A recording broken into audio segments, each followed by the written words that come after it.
Colin Cowherd, Fox Sports, talked pay or play Baker Mayfield. Let's listen to Colin Cowherd. Baker Mayfield. Close, but I'd say they'll play a little bit more. No quarterback in the NFL has thrown more interceptions than Baker Mayfield since he was drafted. I don't love his judgment. I've said before, I think he lacks maturity. It's never been about his talent. Never. His interceptions, there's a connection to his lack of judgment off the field. A little too cocky for my taste. But excellent O-line. He's got leverage because Cleveland's not getting rid of a quarterback that goes to the playoffs back-to-back years, and Cleveland's going to make the playoffs. Should.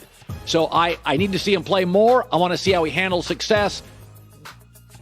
Give me till Thanksgiving and all of a sense of, did Baker in good shape? Is he a grown-up? Can he handle success? My guess, though, 80 to 20%, they're going to pay him.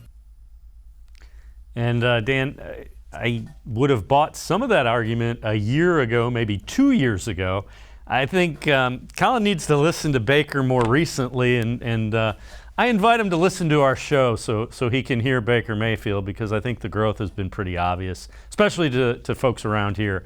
And the other thing I'd say, put Josh Allen in a Freddie Kitchens offense. Let's see how he does as far as interceptions go. Right. I mean, look, the Josh Allen story is great, and how his career has gone has been incredible. But I don't think Josh Allen would have survived in Cleveland with everything that was going on and the impatience of the fan base. I think it would have been pretty bad for Josh Allen here if he would have had those first 2 years. As far as Baker's concerned, look, it's a great topic to talk about. It's fun to kind of talk about Jimmy Haslam's money and how to spend it. But the reality is he's going to get paid eventually. And it's just a matter of when the Browns want to do it, because you really have to weigh the idea of, okay, if Baker Mayfield's not going to be the guy, what are you going to do?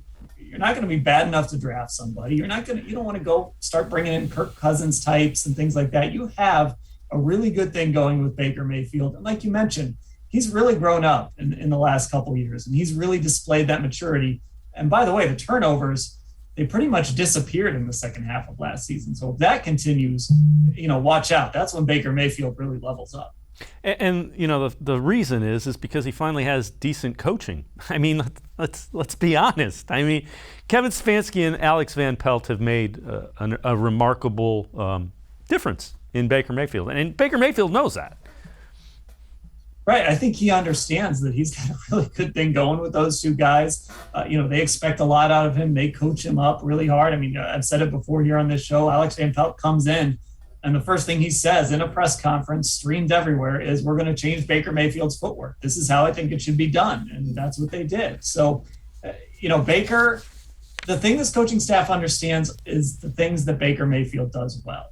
And they put him in positions where he can make plays out of play action, on the move, out of the pocket, all of that stuff. They understand how to make Baker Mayfield a really good quarterback. And then you start to add in the arm talent, the accuracy, the smarts, the leadership. And that's when you go from being a good quarterback in a system that suits you to becoming that top 5 MVP candidate that we talked about earlier.